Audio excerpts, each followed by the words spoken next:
Welcome, everybody, to another episode of the Retrofuturist Culture Podcast. This is your host, Optimus. I am here today with a very special guest. We have the amazing, the illustrious, the audacious Six-Button Samurai, a.k.a. James himself, here, co-host on the show today. We're going to talk about a very, very special film that holds a dear place in our hearts.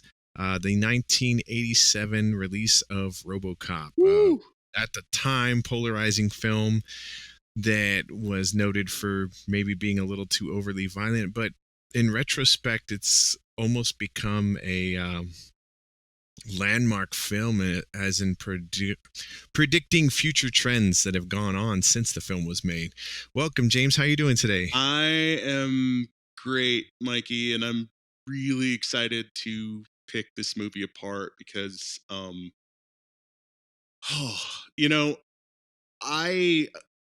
as a kid, I had a grandfather who was a World War II vet, and he liked taking me to the movies, and he didn't have any sort of qualms about, at the time I was like 12, and he didn't mind me seeing copious amounts of screen violence because he had seen all kinds of things in the war, and he was just like, there's some pretty terrible things in this life, and if you have a level head about it and you sort of take these things head on, and remain tied to reality, you can deal with it.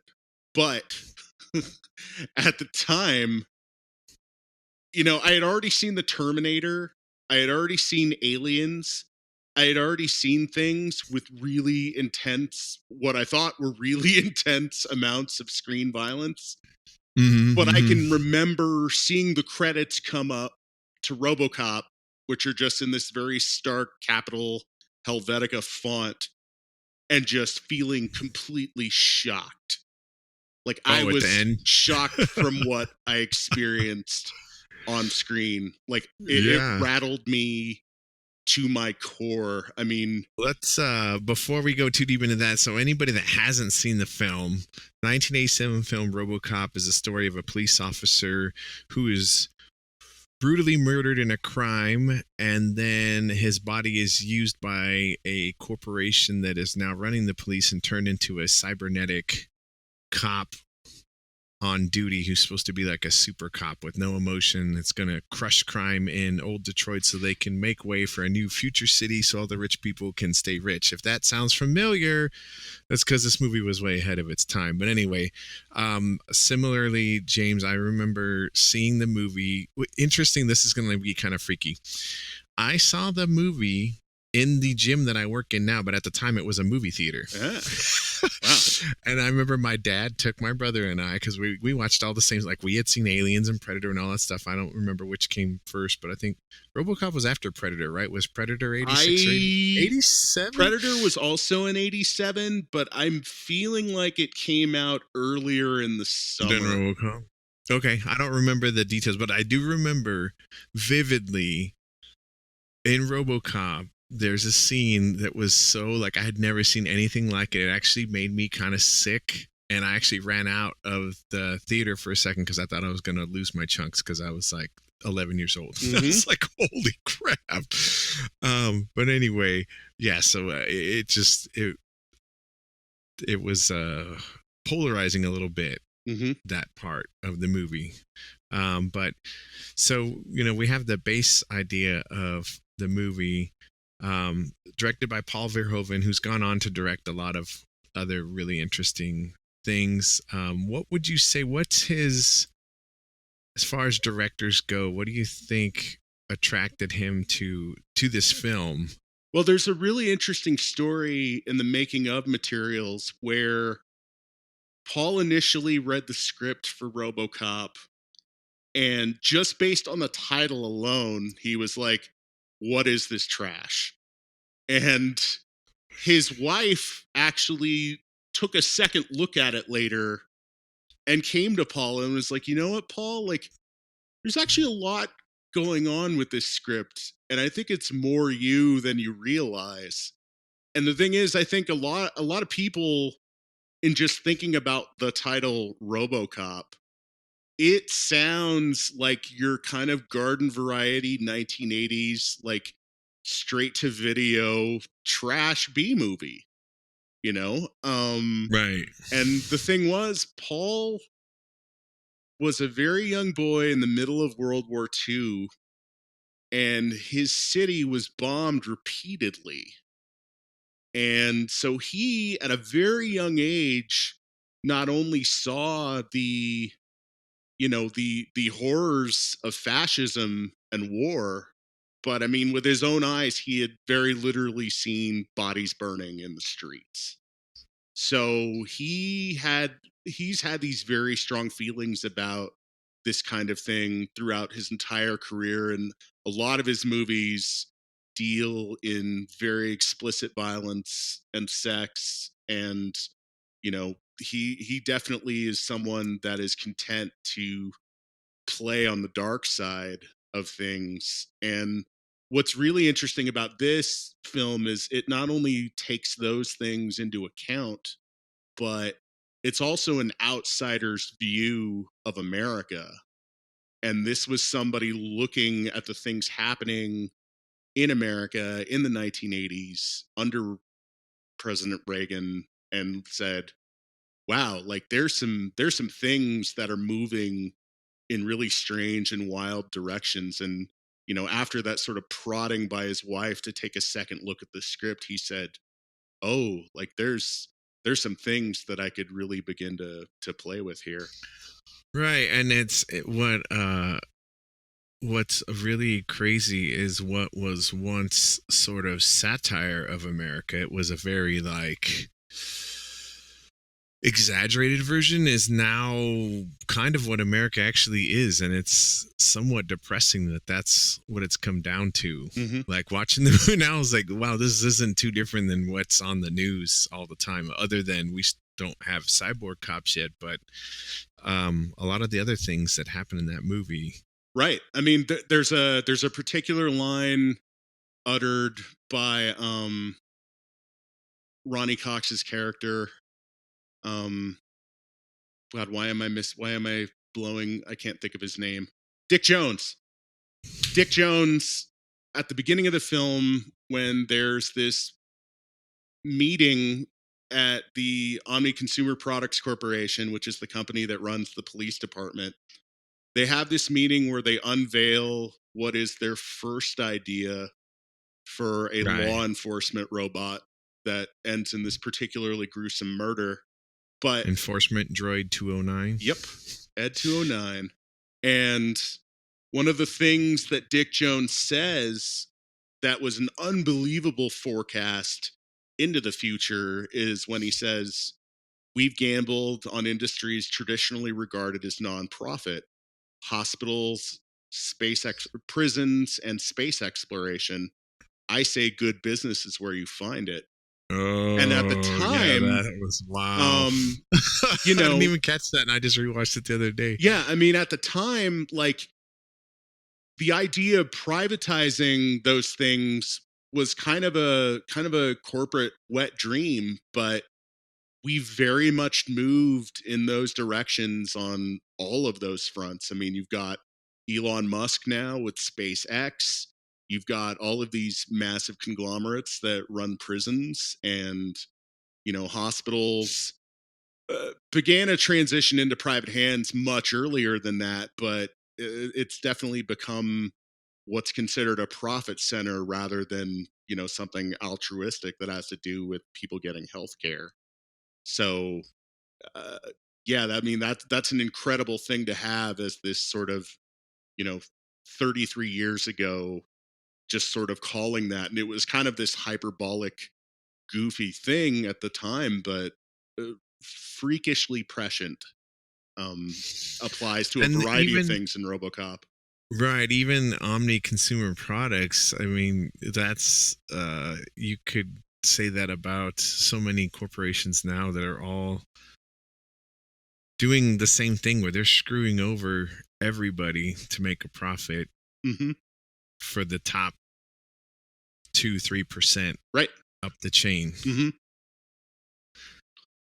No, very much so. I mean, essentially, RoboCop is a story about an average guy who is a public servant in the form of a police officer, but he is essentially a cautionary tale about what happens when a government entity that is challenged, that is weak, that has shown some institutional rot meets corporate strength that is inherent on one thing and one thing only, and that's its own profit motive.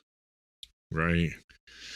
Um, and that's insane. I was watching it again recently for a movie that was made in 1987. It still has really, really well done production design. Mm-hmm. You know, it was supposed to take place in old Detroit. They actually filmed it in Dallas, and I actually recognized something from Dallas for rewatching it only because I had been there to see my wife's family, and I was like, "Oh, hey, oh yeah, that is Dallas," Mm-hmm. but it's supposed to be old Detroit. But even the other things they add to give the city flavor, you know, they threw in some futuristic stuff on top of the dumpy old parts of the town, right? Mm-hmm. And I remember at the time it was interesting to see, you know, they were using Ford hadn't even released this to the public yet, the Ford Taurus as the futuristic cop cars. And at the time, they did look a lot more futuristic than what most police units were using the classic Ford Crown Victoria, big old boxy thing. So No, to see definitely. this kind of sleek car, and then to contrast that they had the again, this is Verhoeven's satire, which kind of actually, if you just changed one letter, predicted the amount of SUV envy people have now. But they had that 6,000 SUX Mm-hmm. that gets crappy gas mileage Right. and is really comfortable. Mm-hmm. And really, if you change it to SUV, Yeah, it's where we're at now, where people want the biggest, most gas guzzlingest, largest vehicle they can drive around in. mm-hmm. Um, and the police, for that matter, in the movie are underfunded, understaffed, and they want to go on strike. Mm-hmm. And the chief is like, cops don't go on strike. Right. But the cops are dying left and right until, you know, we get Murphy, who gets killed, and then he gets turned into RoboCop, and all of a sudden the cops start gaining ground. But as the main plot in the story, RoboCop starts to remember things, and he starts to remember who killed him, Mm-hmm. and he starts to track those guys down systematically. One of the things I noticed right away between the production design and everything too was, and this is something that's in a lot of 80s sci-fi movies, is a strong female character presence, not like a girly girl or not like a princess, but like we get RoboCop's partner Lewis, and she's arresting this guy, and the chief's like, you know, the guy starts fighting back, and she's full on fighting. She roundhouse kicks the guy in the police station, and then the chief says, "When you're done fucking around with your suspect, I want you to show the new guy around." Right. No, that's a really cool that was. interesting element to the film, is that there is this sort of there's this layer of gender equality. Yes, I was about to say the same permeates thing. the whole movie. I mean, I can also remember, you know, I was 12 at the time, and you know, at that age, if you saw boobs in a movie, like, that was exciting.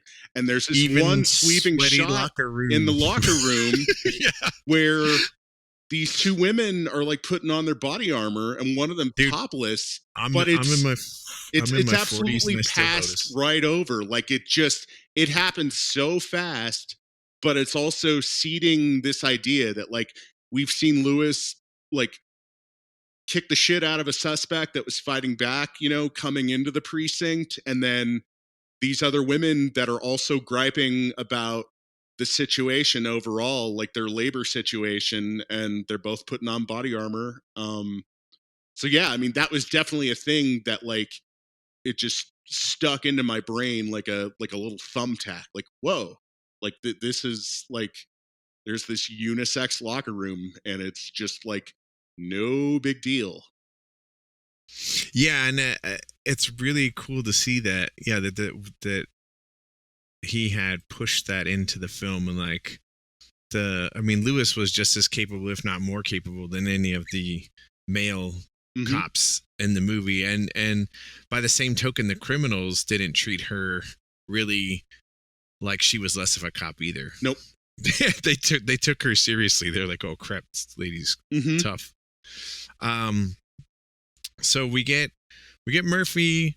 He meets Lewis. He goes on patrol. He's in old Detroit, and it's a shit show. Crime is rampant. They go chasing some suspects. We've talked about this for many years, but the guy that plays Kurtwood Smith, who also plays Red Foreman on that 70s show. We always have that joke that after the 70s he becomes a criminal, and that's how he ends up in RoboCop. He decided to take off in the family and became a cocaine dealer in old Detroit. Right, in old Detroit. So anyway, him and his little gang are running things in old Detroit. Peter goes after him. Spoilers ahead. If you have not watched RoboCop, you shouldn't even be listening to this podcast anyway. Yeah, go watch it. Murphy and Lewis confront him.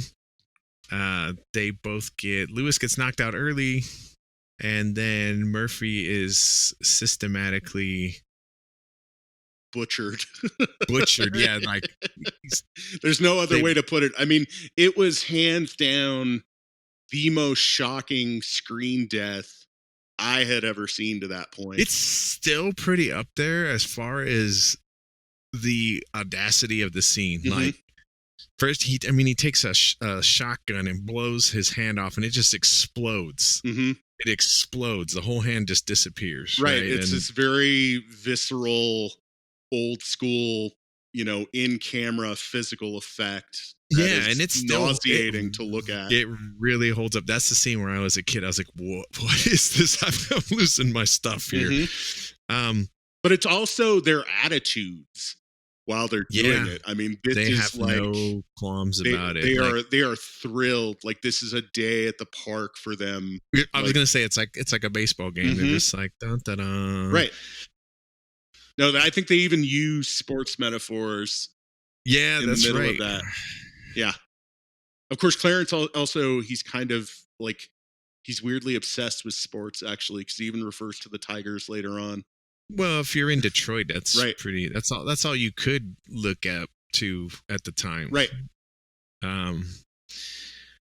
But also of note is where this execution takes place. It takes place in a giant, rusted out steel mill. And right. Murphy's death almost feels like a metaphor for the death of manufacturing in the United States, or a death of like the average Joe's chances. American manufacturing, and that too. Yeah. Wow. That's good, man. I didn't even think of that. So they kill Murphy. Or he's not dead, but he's hanging on to life by a thread, by nothing, right? It has to do with, he's still got all of his body armor on, but they've blown off a hand, then they blow off his arm, and they shoot him in the leg too. Right? They shoot it. I mean, literally, you're talking like dozens of shotgun blasts from 4 men at close range, like. It's the most ridiculous, over the top, and completely gruesome gun murder, I'd argue, outside of like, something from The Raid or Bonnie and Clyde. I mean, it's really, it's really brutal. But that's his passage, right? That's his trial by fire. That happens. The next scene, and this, I noticed this right away, where, he gets put on Lewis wakes up because she only got knocked out. The guy hits her and she falls down. He thinks she's dead because she fell down quite a ways, but she landed on some garbage, and she's a lot tougher than she looks. She gets up, she gets Murphy.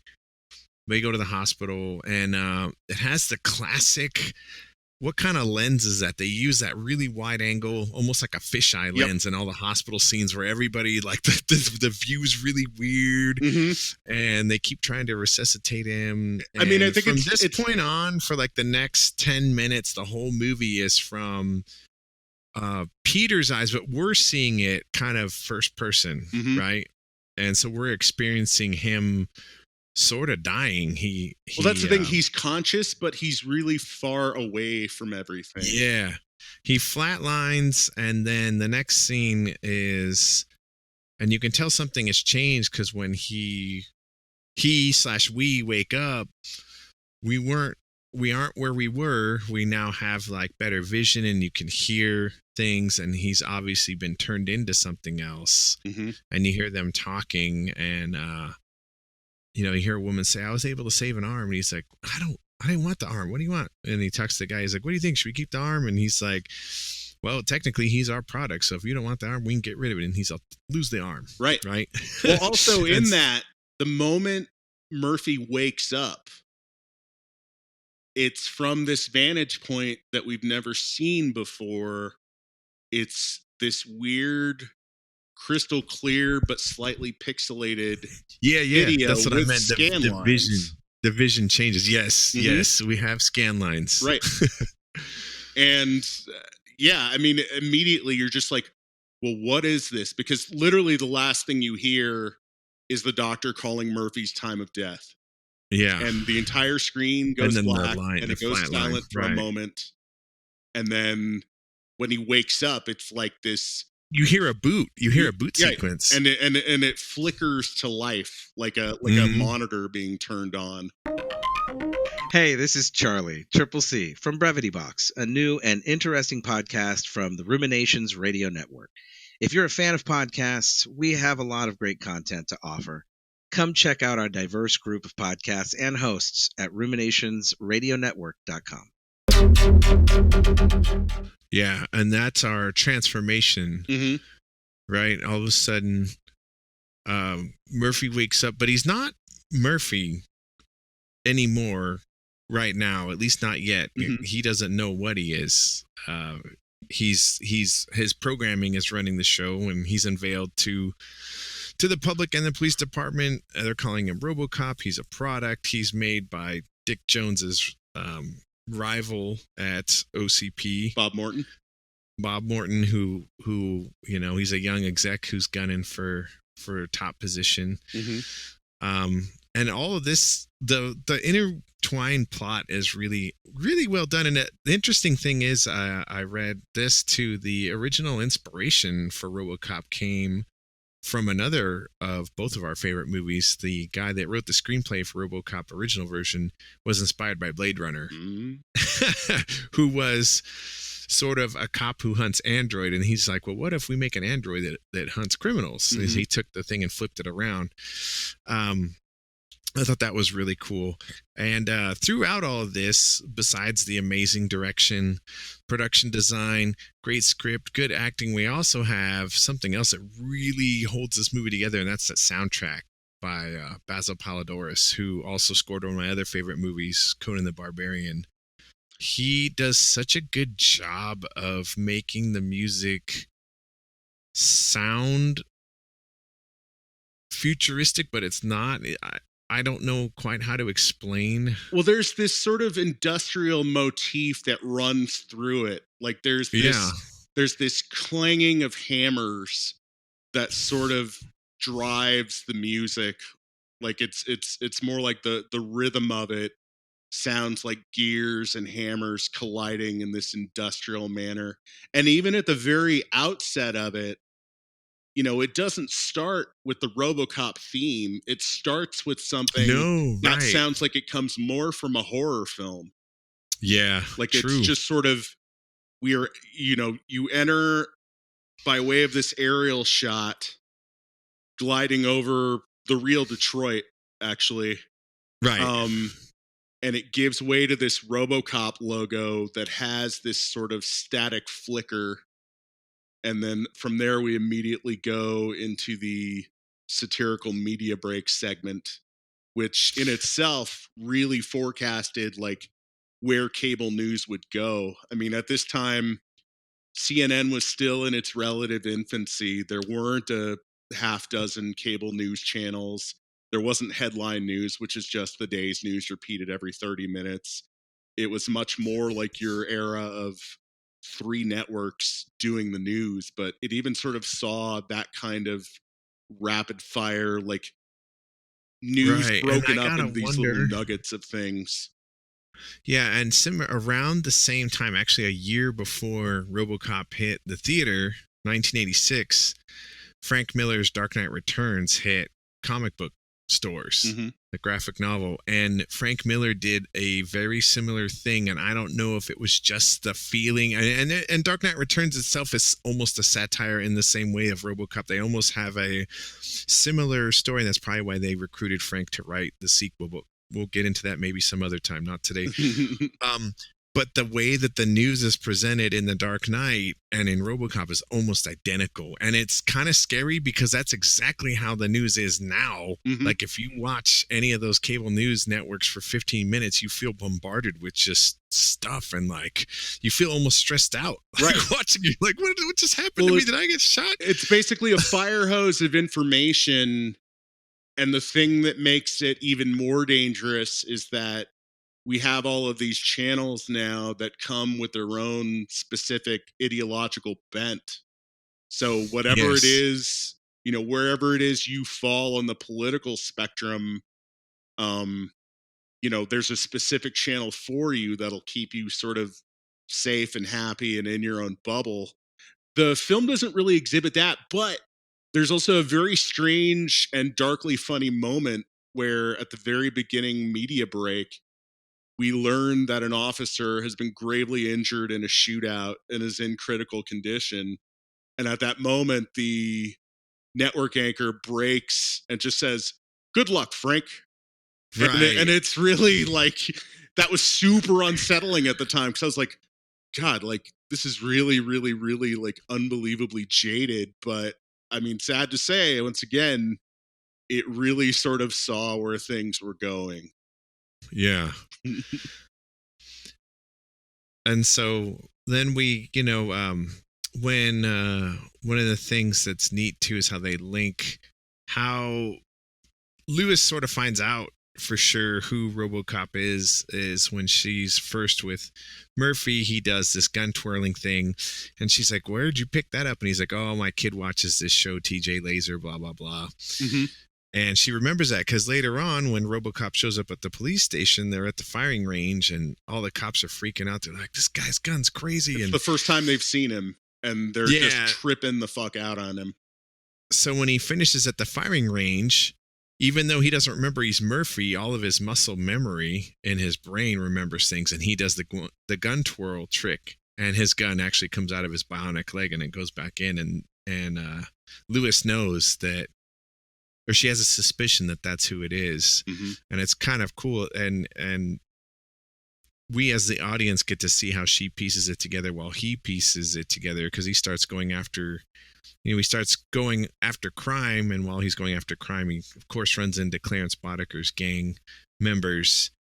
And the first one, the guy says, "We killed you." Mm-hmm. So he records it, and he looks up. He comes back to the station, and they're like, "You can't do that." And he jacks into the computer, scans, finds the guy, and starts to go after them. Right. It's at this moment where he's beginning to disregard his programming because his memories of self are beginning to creep are in. overriding. Yeah. Right. And he's beginning to just hunger for, well, what the hell was I? What happened to me? What happened to my family? I mean, he has visions of his wife and his child. I think this leads us to two things. Number one, it's an unbelievable performance by Peter Weller. Dude, amazing. Was absolutely obsessive about developing these mime movements that would inform his sort of body language and the way he completely sells this idea. The way he turns his body and his shoulders, it doesn't move like he moves more like he was a robot that didn't have a curving spine like we do. Like He's more like an action figure when he moves, and that was it really sells it. It really sells it. But also, that suit weighed a crap load of weight. If I remember correctly, he said it was very hard to move in that thing. I would argue that suit, designed by Rob Bottin, who is legendary for his work on The Thing and a ton of other movies. That's coming up on an RFC episode sometime soon. Also, totally worth it. That suit may be in my humble opinion, it may be the most impressive costume that I've ever seen on film. It's pretty awesome, unless you see the cheap knockoff one that they used to show at the World of Wheels car show, because that guy didn't look anything as good as the movie. I was so disappointed as like a 12-year-old kid. I was like, that doesn't look like RoboCop. That guy looks like a guy in a crappy plastic suit. Right. Back to the movie, and the other thing that's really kind of neat, and this is kind of a Verhoeven staple. He does this again in Starship Troopers. He doesn't do it in all of his movies, but there's these satirical ads for like crazy board games and that crazy game show where that guy'd buy something for $1. Mm-hmm. And it's just it's very interesting, and it's also something that they kind of, Frank Miller did something similar, and Alan Moore in Watchmen does something sort of similar. And all of these people were really looking at satirically what's going on with America, right? What's going on politically, mm-hmm. and it's all kind of come to pass. It's kind of scary that all of this stuff is really. And that's kind of the whole theme of this podcast, is looking at these things and seeing like what were they trying to tell us at the time that most of the public totally missed. Some of us, I think, got it. I was too young to understand it then. I think 10 years later, when I was in my 20s, I really understood that movie a lot better. Yeah, I mean, as a boy, I was just completely rocked by it. I was rocked by how dark and funny and just audacious this movie was, and I didn't completely wrap my head around everything, but in the ensuing years with repeated viewings, it's become terrifying. It's definitely how clear they saw where things were headed. Yeah, and it's definitely one of those movies. There's some movies that you can watch one time and you're probably fine, mm-hmm. right? Yeah. I think there's certain movies that there's layers to them. And this is definitely one of those movies that hits you first. It's almost like the shock layer the first time you see it. The second time you see it, and the more times you watch it, the more you pick up on these subtle clues about our humanity, not only just in what makes us human, because what makes, what redeems RoboCop as a character. He remembers who he is. Mm-hmm. He goes after the criminals. And at one point, he wants to murder Clarence Boddicker, right? But mm-hmm. he knows he has to. When he finally catches Boddicker, we're gonna skip ahead a little bit, and he takes him in. He beats the crap out of him, mm-hmm. and that's when we learn that the entire time that Clarence Boddicker was working for Dick Jones from OCP, mm-hmm. and Dick Jones has Boddicker take out Bob, mm-hmm. and gets rid of Bob so that he can have Clarence Boddicker get rid of RoboCop, because now RoboCop knows the truth because he's got all the video recordings from Clarence's gang, Clarence himself. So at this point, RoboCop goes after Dick Jones, and RoboCop had a prime directives. He had 3: serve the public trust, protect the innocent, and uphold the law. And he goes after Dick Jones, and all of a sudden he almost goes into like a convulsion. He can't do anything, and he didn't know about a hidden directive 4 is that he can't arrest members of OCP. Mm-hmm. Any attempt to arrest a company officer will result in immediate shutdown. Right. So it leads to a very, very clever resolution in the OCP boardroom, which we probably shouldn't completely give away. No, well, hold on. You're skipping ahead a little bit. So he RoboCop gets out of there, and then he's hunted down. Dick Jones calls the police, and the police come, and they hunt him down. But Lewis comes, and she barely saves his ass. because She he's barely getting saves him. hammered. Yeah, he's getting shot up pretty bad. They go back to the same steel mill where Peter was first murdered. Mm-hmm. And she helps him do some repair to his suit. And he takes off. And this is the point where he becomes Peter again. He takes off the helmet. It's a very representational scene. He unscrews the helmet and we see his face. Like, because all we could see was like from his mouth and his chin. We couldn't see his nose. So we see his face again. And Lewis helps him recalibrate his sights because they got all beat up. And they come up with a plan.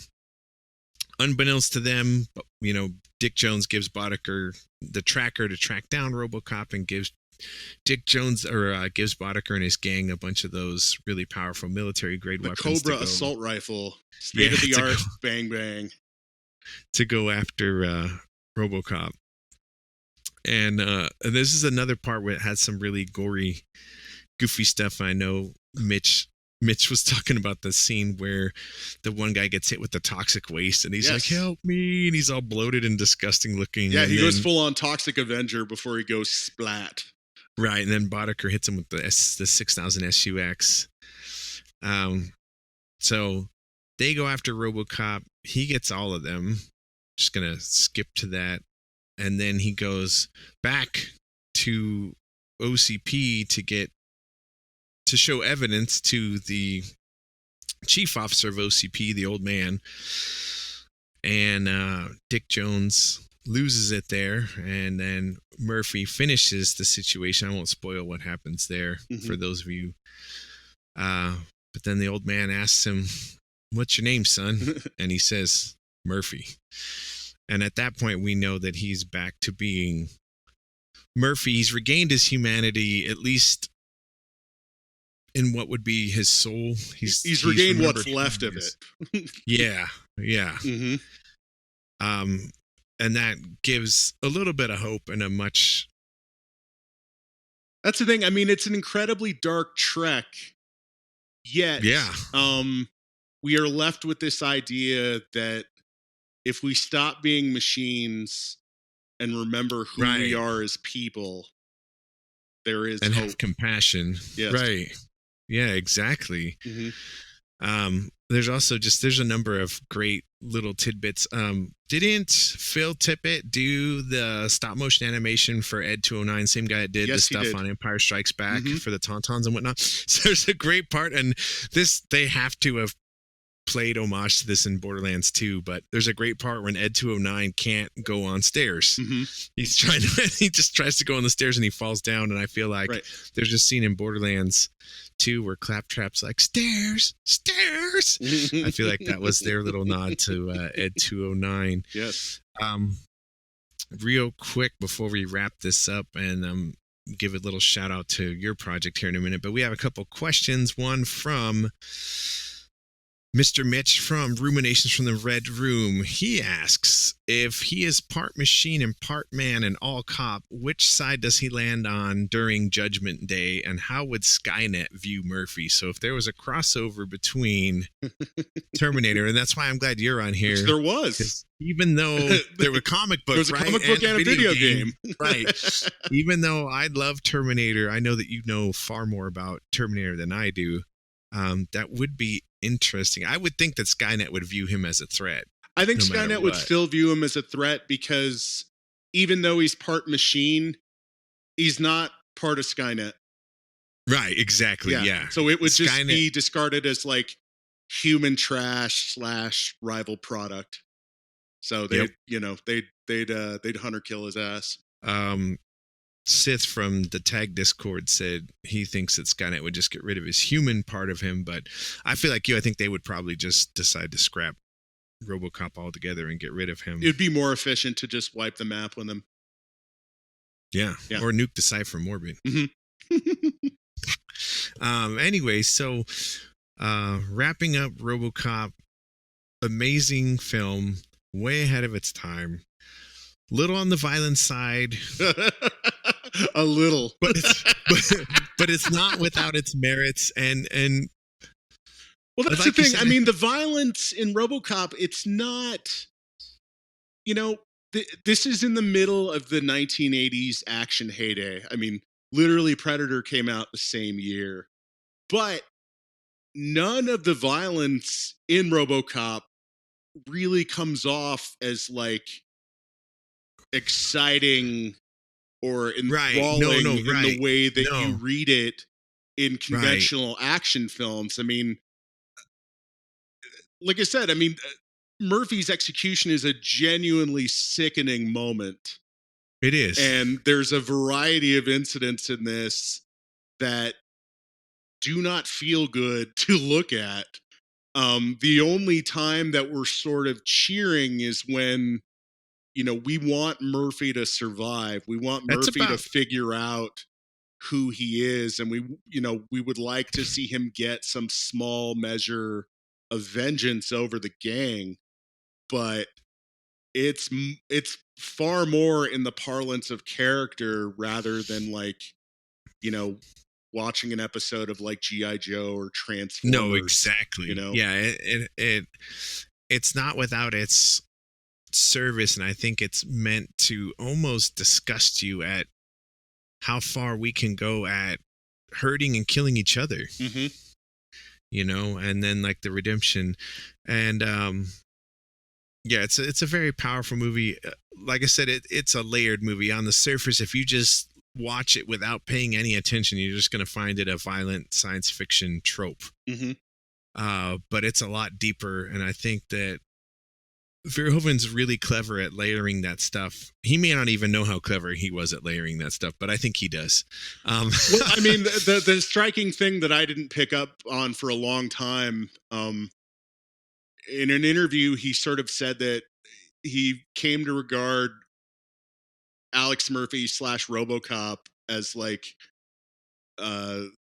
this cybernetic American Jesus.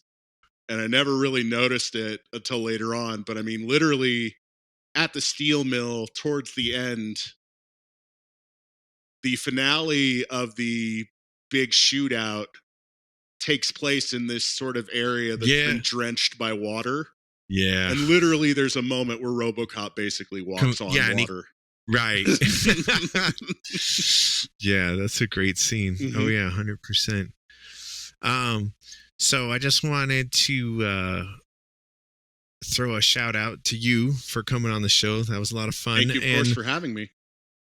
I also wanted to ask you a few questions about your upcoming project for the Ruminations Collaborative, the 6-Button Samurai. Mm-hmm. Tell me a little bit about this project and what we're going to be talking about with the 6-Button Samurai. Well, if you grew up with retro games, by retro, I mean the Atari 2600, the Nintendo Entertainment System, and the arcade games of that era, retro gaming is kind of having an incredible renaissance moment right now. I mean, there's actually more like versions of older consoles that are built on new school technology being released now than there ever have been. And my take on this particular kind of thing is that I think sometimes the retro gaming hobby is just sort of taken at face value, like, oh, you miss playing Pac-Man and Super Mario because those things remind you of when you were a kid. And I think, yes, to a certain extent, they are, but I think if you sort of take a look back at those things and sort of identify like the people you knew at the time or the people that, you might have met in an arcade or, along your journey as a young person sliding into adulthood, that these things can sort of function as like tree rings when you look back at how you grew up, how you learned to deal with other people, how you learned to sort of manage the money in your own pocket when you're like, okay, I've got $10. It's going to cost me $1 each way on the bus to go to the mall to play Street Fighter 2 for a while. And maybe I'll get a slice of pizza as well. Like there's all these weird sort of formative lessons that I think are embedded in that journey. So I'm going to be taking a personal look at some of the things that I experienced kind of coming up with this as a focus in my life and the thing is called Ruminations of a Six-Button Samurai. And so I'm working on that at the moment, and I'm sure at some point I'll have Mike here as a guest on that, and some of the other I Ruminations can't wait, folk. man. I foresee plenty of crossover between our two shows. Definitely.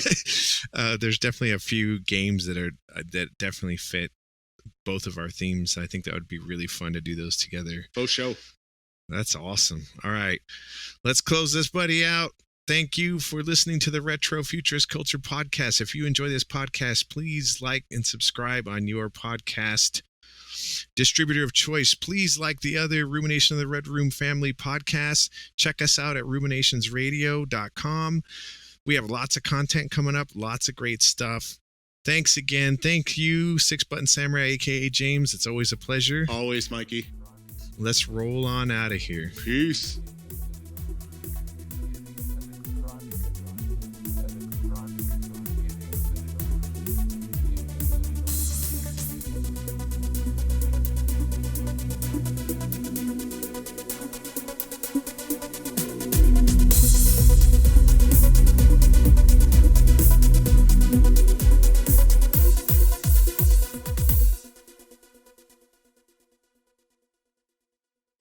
The Retro Futurist Culture is a production of Ruminations Radio Network, home for all your wildest worlds and favorite stuff. Please rate, review, and subscribe anywhere you get your favorite shows. Thank you, and have a nice day.